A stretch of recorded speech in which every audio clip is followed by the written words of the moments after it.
Hello dear students. इस lecture में हम लोग बात करेंगे एक्सेप्टेंस कोण की। ठीक है, इससे पहले लेक्चर में हम लोगों ने बात किया था एक्सेप्टेंस एंगल। ठीक है, एक्सेप्टेंस एंगल हम लोगों ने देखा था, निकाला था, कितना आया था एक्सेप्टेंस एंगल, जो आया था theta naught is equal to theta naught maximum is equal to 1/n0, theta naught maximum is equal to sine inverse 1/n0 under root n1 square minus n2 square. ठीक है, यहाँ पे हम देखेंगे एक्सेप्टेंस कोण।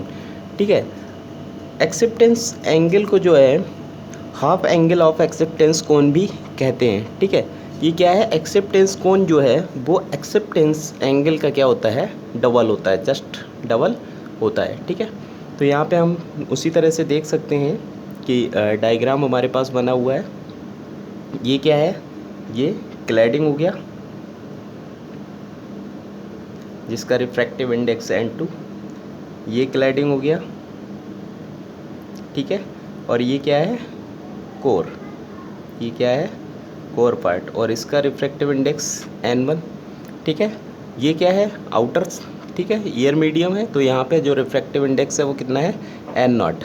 ठीक है, यहाँ पे जो एंगल लास्ट वीडियो में, लास्ट लेक्चर में हम लोगों ने डिस्कस किया था एक्सेप्टेंस किसके, एंगल के बारे में। ठीक है, तो एक्सेप्टेंस एंगल पे हमने देखा ये जो एंगल है थीटा नॉट, ठीक है, ये वह एंगल होता है कि इसकी वैल्यू जो हमने निकाली थी sine inverse 1/n0 bracket under root n1 square minus n2 square. ठीक है, वो क्या है, मैक्सिमम अगर उतनी वैल्यू पे, उतने मान पे अगर कोई भी रे इंसिडेंट की जाती है, ठीक है, तो वो क्या होगी, उसके लिए टोटल इंटरनल रिफ्लेक्शन की कंडीशन को फुलफिल करेगी, यानी कि कोर क्लैडिंग बाउंड्री से बार बार क्या होगी, वो रिफ्लेक्ट होगी और उसकी लंबाई के अनुदिश मोशन यानी कि गति उसके अंदर करने लगेगी। ठीक है, तो इस प्रकार से किसी भी डेटा को ट्रांसमिट किया जा सकता है। तो उसके अनुसार हमने क्या निकाल लिया था, एंगल।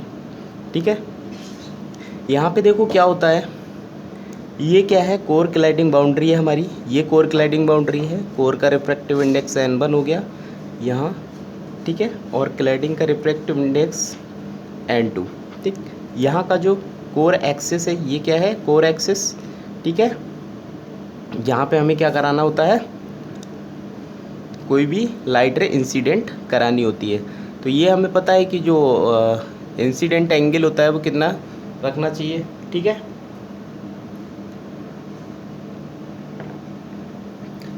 अब जो एक्सेप्टेंस एंगल होता है ये क्या है, एक्सेप्टेंस एंगल। ठीक, इसका जो डबल होता है, ठीक है, उसको हम बोलते हैं क्या, एक्सेप्टेंस कोण। ठीक है, या हम सीधी सीधी सिंपल वे में अगर बात करें तो अगर हम एक्सेप्टेंस एंगल थीटा नॉट को इस कोर एक्सिस के अलोंग, ठीक है, इस कोर एक्सिस के अलोंग क्या करें, घुमा दें, तब जो है हमें एक कोण प्राप्त होता है। जैसे कि ये हमारा बना हुआ है शंकु टाइप का। ठीक है, तो इस तरह से हमें एक शंकु प्राप्त होता है जिसे हम क्या कहते हैं, एक्सेप्टेंस कोण कहते हैं। ठीक है, तो यहाँ पे अगर चाहो तो लिख भी सकते हो कि यदि एक्सेप्टेंस एंगल को कोर एक्सिस, एक्सेप्टेंस एंगल क्या था, थीटा नॉट, ठीक है, को कोर एक्सिस के अलोंग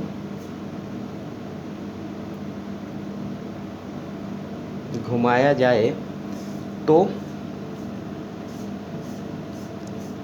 एक कोण प्राप्त होता है, कोण प्राप्त होता है, जैसे कि ये हमें फिगर में दिखाई दे रहा है। और इसी को एक्सेप्टेंस कोण कहते हैं, इसी को क्या कहते हैं, एक्सेप्टेंस कोण कहते हैं। ठीक है, क्लियर है यहाँ तक। तो एंगल ऑफ एक्सेप्टेंस कोण ये जो है, ठीक है, यहाँ से एंगल ऑफ एक्सेप्टेंस कोण क्या होता है, एक्सेप्टेंस एंगल का 2 गुना होता है, ठीक है। एक्सेप्टेंस एंगल का 2 गुना होता है। एक्सेप्टेंस एंगल मतलब थीटा नॉट, यानी कि यहाँ से हम लिख सकते हैं एंगल ऑफ एक्सेप्टेंस कोण, एंगल ऑफ एक्सेप्टेंस कोण is theta A is equal to क्या हो जाएगा, 2 थीटा नॉट। क्या हो जाएगा, 2 थीटा नॉट। और 2 थीटा नॉट क्या था, यानी कि थीटा नॉट हम पहले ही निकाल चुके हैं। थीटा नॉट क्या था, 2 को ऐसे ही, थीटा नॉट की वैल्यू क्या थी, sine inverse under root n1 square minus n2 square और अपॉन में क्या था, n नॉट, ठीक है। अपॉन में क्या, n नॉट। तो यहाँ से जो एक्सेप्टेंस कोण की वैल्यू मिली वो कितनी हो गई, 2 sine inverse under root n1 square minus n2 square upon n naught. ये फॉर्मूला किसका हो गया,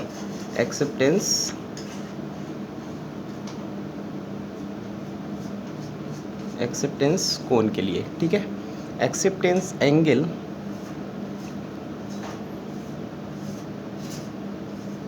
अब जो इंसिडेंट रे है यहाँ से, जैसे कि ये इंसिडेंट रे हो गई, ठीक है, और ये इंसिडेंट रे हो गई, ये कहाँ से आ रही है, एयर मीडियम से। तो इंसिडेंट रे जो है वो कहाँ से आ रही है, एयर मीडियम से। या हम इसको लिख भी लेते हैं कि एक्सेप्टेंस एंगल जो है थीटा नॉट को हाफ एंगल ऑफ एक्सेप्टेंस कोण भी कहते हैं, ठीक है। एक्सेप्टेंस एंगल थीटा नॉट को हाफ एंगल ऑफ एक्सेप्टेंस कोण भी कहते हैं, ठीक है। तो जो एंगल एक्सेप्टेंस जो एंगल होता है वो एक्सेप्टेंस कोण का क्या होता है, आधा होता है, ठीक। तो अब देखो जो इंसिडेंट रे है वो एयर मीडियम से आ रही है। इंसिडेंट रे जो है वो कहाँ से आ रही हैं, एयर मीडियम से आ रही हैं, ठीक है। तो यहाँ से लिख लो incident ray, incident rays air medium से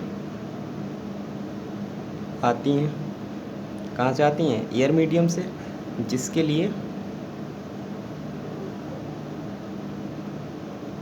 लिए एन नॉट क्या हो जाएगा, 1, जिसके लिए एन नॉट की वैल्यू क्या हो जाएगी, 1, ठीक है। तो ये अब माना साइन थीटा नॉट जो निकाला था मैक्सिमम क्या है यहाँ पर, थीटा नॉट अगर मान लें हम इसको, तब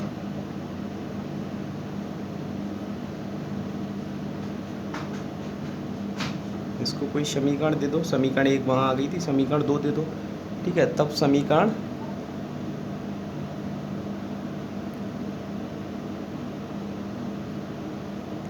1 जो आई थी, ठीक है, समीकरण 1 से, और वो पीछे आई थी।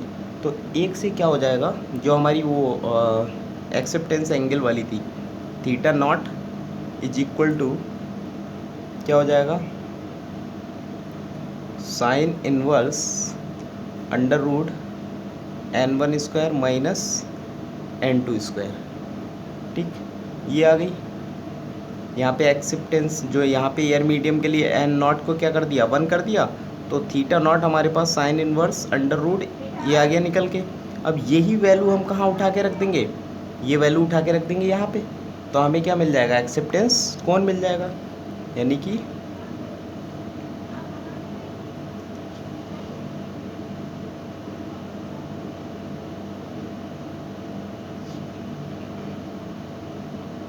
इक्वेशन 2 से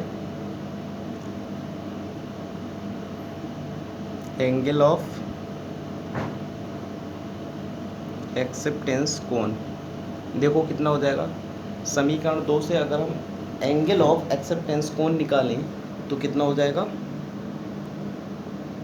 theta A is equal to 2 sine inverse under root n1 square minus n2 square. ठीक, n1 स्क्वायर n2 स्क्वायर यानी कि जो n0 है, ये n0 क्या हो गया, ये तो 1 हो गया, तो कितना बचा, theta A is equal to 2 sine inverse under root n1 square minus n2 square. ठीक है, तो ये निकल के आ गया हमारा क्या, एक्सेप्टेंस कोण। ठीक है, और डायरेक्ट हम एक्सेप्टेंस एंगल से, इतना हमें ये सब करने की ज़रूरत नहीं है। अगर हमें डायरेक्ट एक्सेप्टेंस कोण निकालना है तो एक्सेप्टेंस कोण के लिए हम सीधे सीधे लिख देंगे कि एक्सेप्टेंस एंगल का डबल। ठीक है, एक्सेप्टेंस एंगल का डबल क्या कहलाता है, एक्सेप्टेंस कोण कहलाता है। ठीक है, यहाँ पे हम लिख सकते हैं कि theta A is equal to 2 theta naught, जैसे कि यहाँ पर हम लोगों ने लिखा है theta A is equal to 2 theta naught. Clear है यहाँ तक। ठीक है, तो ये आपका था एक्सेप्टेंस कोण। इसके आगे हम लोग डिस्कस करेंगे, एक टॉपिक और है आपका न्यूमेरिकल अपर्चर। ठीक है, आपके सिलेबस में एक टॉपिक और है फाइबर ऑप्टिक्स के अंदर, न्यूमेरिकल अपर्चर। ठीक है, तो न्यूमेरिकल अपर्चर के बारे में हम लोग नेक्स्ट वीडियो में बात करेंगे। यहाँ के लिए बस इतना ही।